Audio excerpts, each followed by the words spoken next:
Bonjour à tous, révélation choc de la CIA, effondrement de l'OMS, livre choc en France et autres sujets. Les covidistes, les mondialistes sont sur le point de s'effondrer, littéralement. Et les résistants, dont nous sommes, dont vous êtes, sur le point de gagner définitivement. Et c'est une rupture historique. La somme, le fruit, la conséquence de travail, de résistance qui n'est pas terminée, bien évidemment, notamment en France. Et nous allons intensifier et poursuivre le combat. Mais ce qui se passe est tout bonnement extraordinaire. Et je vais vous l'expliquer dans cette vidéo. Bravo à tous ceux qui se battent depuis des mois et des années, dont nous sommes aux patriotes. Bravo à tous ceux qui résistent, parfois dans des conditions difficiles. Il ne faut pas lâcher le morceau, il ne faut jamais lâcher le morceau. C'est la leçon, l'enseignement de cette vidéo. Merci d'ailleurs de la partager. Pour cela, de vous abonner à cette chaîne YouTube. Pensez à vous abonner par un petit clic gratuit sur s'abonner à la chaîne en dessous. Plus vous êtes abonnés, plus, je vous rappelle, les vidéos sont recommandées par YouTube, circulent, touchent des personnes qui nous découvrent. Donc, grand merci à vous pour ce petit clic, cet abonnement à la chaîne. Nos rendez-vous. Vendredi 31 janvier, 19h, notre grand direct sur cette chaîne. Soyez là. Ça va être un sacré direct et je prends toutes vos questions sans tabou. Le lendemain, samedi 1er février, 15h, je suis à Thonon-les-Bains, entrée gratuite en réunion publique.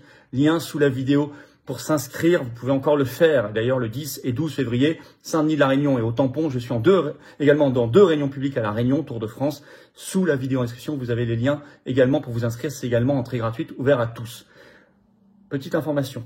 À partir de ce samedi matin, 1er février, les adhérents à jour des Patriotes recevront un lien unique pour participer à une grande consultation interne réservée aux adhérents à jour des Patriotes qui va porter sur plein de sujets sur vous, sur l'avenir, sur les actions, avec des réponses libres. Ça va être une très grande consultation, très importante, mais il faut être adhérent à jour. Donc, vous pouvez être un nouvel adhérent, vous pourrez répondre pendant plusieurs jours, ou vous remettre à jour pour pouvoir répondre, recevoir un lien. Pensez-y. Alors, justement, vous êtes les bienvenus dans le combat, notamment pour répondre à cette consultation qui commence samedi, et pour tout le reste, pour nos belles valeurs et notre combat dans le plus grand mouvement souverainiste et de résistance de France, qui s'appelle les Patriotes. Vous êtes les bienvenus dès maintenant, et je vous appelle à venir, à adhérer, réadhérer, ou à faire un don mouvement dès maintenant. Adhérer, réadhérer pour le faire, vous pouvez le faire dès maintenant par le premier lien sous la vidéo en description. Bienvenue ou re-bienvenue si vous vous remettez à jour. Faire un don mouvement, c'est le deuxième lien sous la vidéo en description. Ça permet de financer nos actions. Sinon, on ne peut pas le faire. Je rappelle que les Patriotes sont un mouvement libre, 100% anti-oligarchique, qui n'a pas un centime de financement ni privé ni public. On n'a que adhérents, réadhérents, dons à 100%. Si vous n'êtes pas là, on ne peut rien faire. Si vous êtes là, on casse la baraque. On fait tout. Je vous attends. Et je vous le rappelle, adhérents, réadhérents, en plus, ceux qui sont à jour recevront le lien pour participer à la consultation très importante des adhérents à jour des Patriotes à partir de ce samedi. Allez, vous avez toutes les informations. Bienvenue et bravo. Les liens, vous les trouvez également pour adhérer, réadhérer, faire un don sur les-patriotes.fr, notre site. Et bien sûr, c'est 2 tiers de défiscalisation en plus. Ça fait baisser vos impôts que de faire ça. Profitez-en. Bienvenue, bravo aux adhérents, réadhérents et donateurs patriotes. On y va. L'effondrement des quasi complets. Encore des coups de boutoir à donner, mais des covidistes, des mondialistes et la victoire quasi complète. Donc, des résistants.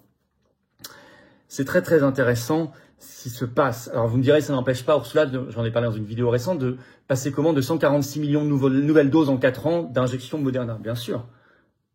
Mais c'est leur champ du signe. C'est le signe justement d'une radicalisation de cette idéologie. Elle se radicalise parce qu'elle est en train de mourir. Pour combien de temps encore ils pourront faire ça? Le mouvement, il est inarrêtable. Il est irréversible. La vérité sort partout par la CIA.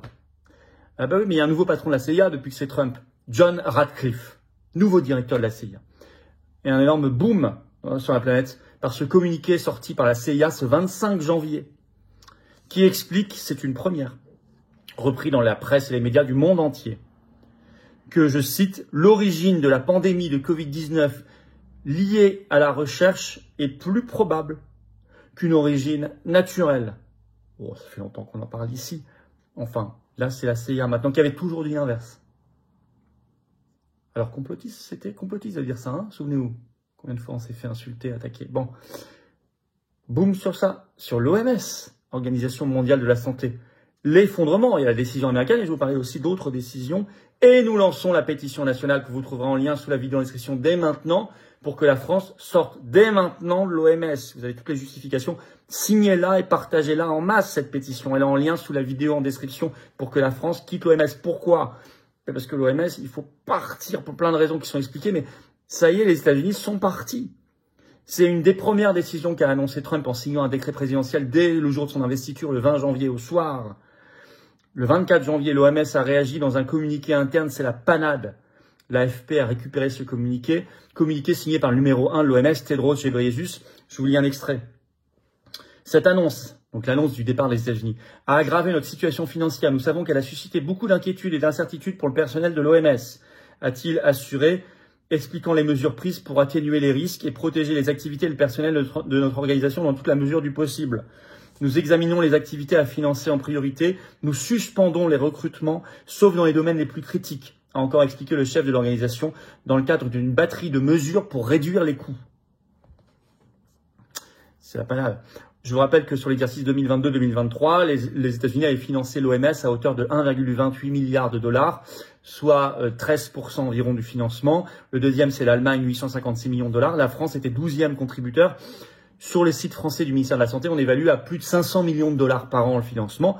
Bah, écoutez, rien pour ça aussi, pour des raisons de santé publique, d'arrêt de la corruption, de lutte contre Big Pharma, contre la fondation Bill Gates, et pour économiser 500 millions par an, il faut quitter l'OMS. Patriotes, c'est dans notre programme.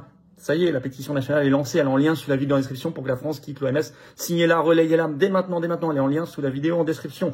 D'autant que le débat explose grâce à cette décision américaine, mais aussi à une proposition de loi en Italie. 24 janvier, selon un article d'Euractiv, je cite, à la suite de Donald Trump, Matteo Salvini, qui est le vice-premier ministre italien, menace de retirer l'Italie de l'OMS. L'Italie, elle paye environ 100 millions par an. Il veut les mettre plutôt pour le financement des hôpitaux et des médecins en Italie. Je cite un extrait d'Euractiv. Le vice-premier ministre italien Matteo Salvini a proposé un projet de loi visant à retirer l'Italie de l'OMS dans la lignée du décret pris par Trump. J'ai présenté ce matin à la Chambre des députés un projet de loi de la Lega, donc son parti, pour quitter l'OMS, comme l'ont fait les États-Unis de Donald Trump. La proposition de Matteo Salvini intervient alors que l'OMS gèle ses embauches, coupe son budget consacré aux déplacements suite au retrait des États-Unis.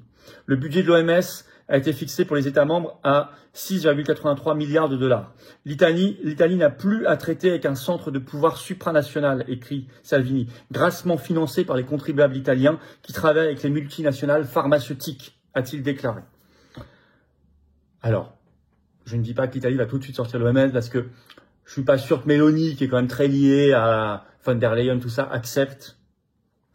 Malheureusement, elle ne s'est pas encore précise Euractiv prononcée publiquement sur cette proposition. Nous verrons bien. Il serait par ailleurs très logique de quitter d'abord l'Union européenne parce qu'on sait qu'il y a des liens étroits entre l'Union européenne et l'OMS, notamment en juin 2023, Ursula von der Leyen et Tedros Ghebreyesus, le président de la Commission européenne et le numéro 1 de l'OMS, avaient présenté ensemble le projet de passe sanitaire mondial, qui est co-créé par les deux, Union européenne et OMS. Donc il faut quitter les deux. Mais ce qui est intéressant, quoi qu'il arrive, c'est que ça aussi, cette annonce italienne a été énormément traitée dans la presse mondiale et en France, donc ça crée le débat. Donc, même si je suis pas sûr que là, ça aille jusqu'au bout pour l'instant pour l'Italie, à cause de Meloni, je pense que ça va créer le débat, que rien que ça crée le débat déjà, et rien que ça, c'est très utile. Très utile. Mais il n'y a pas que ça. CIA, OMS, notre pétition nationale pour quitter l'OMS sous la vidéo en description, hein. Il y a aussi les covidistes démasqués dans un livre choc en France, avec des effets en cascade. Ce livre, Les juges et l'assassin, vous en avez peut-être entendu parler, des journalistes Davé et L'Homme,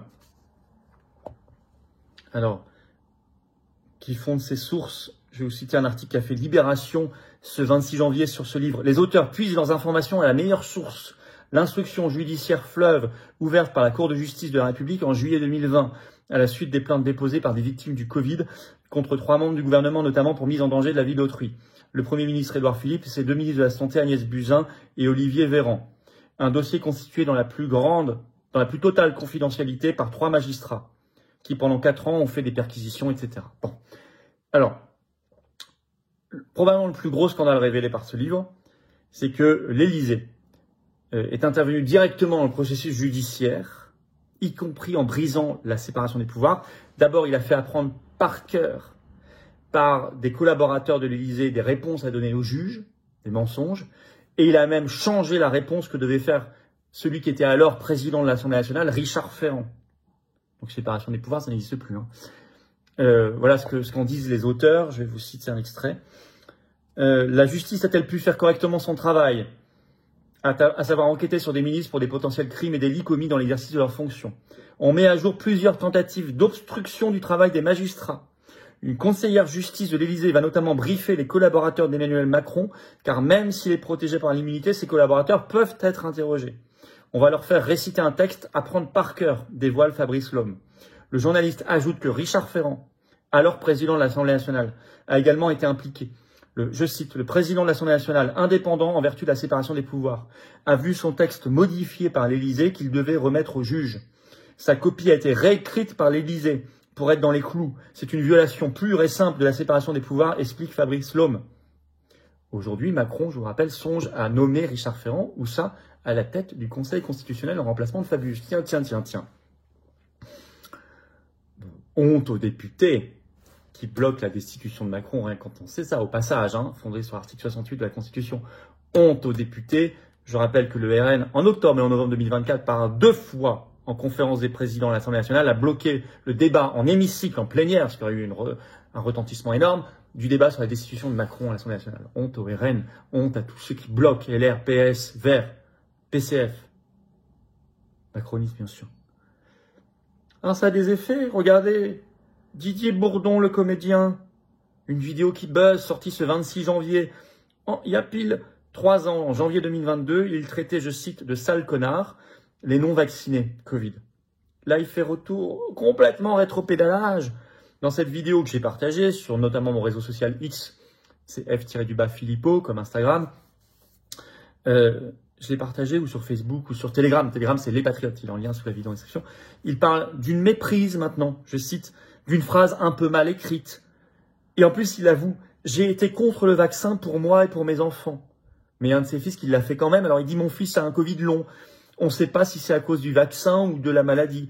Et il dit, mais cette insulte, c'était du 4e degré. Vous en penserez ce que vous voulez. Je vous laisse juge de ce retour tardif sur ses propos. Mais ça veut dire qu'il y a des effets. L'ambiance, c'est complètement, ce n'est même pas qu'elle a changé, elle s'est retournée. Quand je dis victoire quasi complète. Elle n'est pas complète parce qu'il faut qu'on ait les procès gagnés, il faut qu'on ait les indemnisations, il faut qu'on ait les excuses officielles. Attention. Mais c'est pas que ça bouge, c'est une révolution, y compris en France, une première avec ce livre, les suites. On est très proche, plus proche que jamais de la victoire.